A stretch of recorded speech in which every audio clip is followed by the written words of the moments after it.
పండుగ పూట ఒక్క పొద్దులు ఉపాసాలు ఉంటారు. అప్పటిదాకా కొందరు పండ్లు తినుకుంటుంటే ఇంకా కొందరు పచ్చి మంచినీళ్ళు సుతముట్టారు. అబ్బో జాగారం అంటే ఉండొచ్చు గాని తిండి తినకుండా మనమేడు ఉంటాం అనుకుంటారు. ఇంకా కొందరు ఒక్క పూట తిండి లేకుంటేనే కింద మీద అవుతుంటారు. ఇక నీళ్లు తాగకుండా ఉండమంటే అవుతుందా? బెంగళూరులో బొట్టు బొట్టు బంగారమే అయిందబ్బా. ఆరం దినాలే మరి నీళ్ళ సుక్కలేక. అసలు బోర్లల్లో ఉంటే కదా వస్తానికి. పరిస్థితి ఎందాకొచ్చిందంటే అన్నం పేపర్ ప్లేట్లలో తినాలే, కార్లు బండ్లు గడగొద్దు, చెట్లకు మంచినీళ్లు పట్టొద్దు, ఫౌంటైన్ల పేరుతో నీళ్లు వేస్ట్ చేయొద్దు, కొత్తగా ఇండ్లు కట్టుడు ఆపాలే, తానాలు తక్కువ చేయాలి, తడిబట్టతో దూడ్చుకుంటే మంచిదని ఆర్డర్లు సలహాలు ఇస్తున్నారు ఆఫీసర్లు. వంటకు తాగుతానికి తప్ప నీళ్లు ఉత్తగా వేస్ట్ చేసిరా అంటే 5,000 దండగా కట్టే రూల్ తెచ్చిర్రంటే ఎట్లున్నదో చూడుర్రిగా.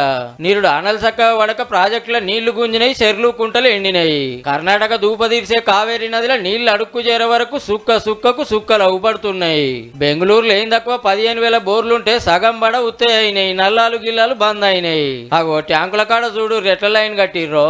బిందె నీళ్లు దొరికితే తులం బంగారం దొరికినట్టు ఉంది కథ. అపార్ట్మెంట్లలో ఉన్నోళ్ళు ప్రైవేట్ ట్యాంకర్లు తెప్పించుకొని సంపులో నింపుకుంటుర్రు. మునుపు 600-700 వచ్చే ట్యాంకర్ ఇప్పుడు 2,000 పెట్టినా దొరకని పరిస్థితి. గంతనా అంటే అవి కూడా వచ్చేటట్టు లేవు.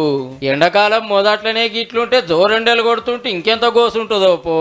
అయ్యో అనుడు కాదు, మన తనగా పరిస్థితి రావద్దంటే నీళ్ళని ఎంత జాగ్రత్తగా వాడుకుంటే అంత మంచిది.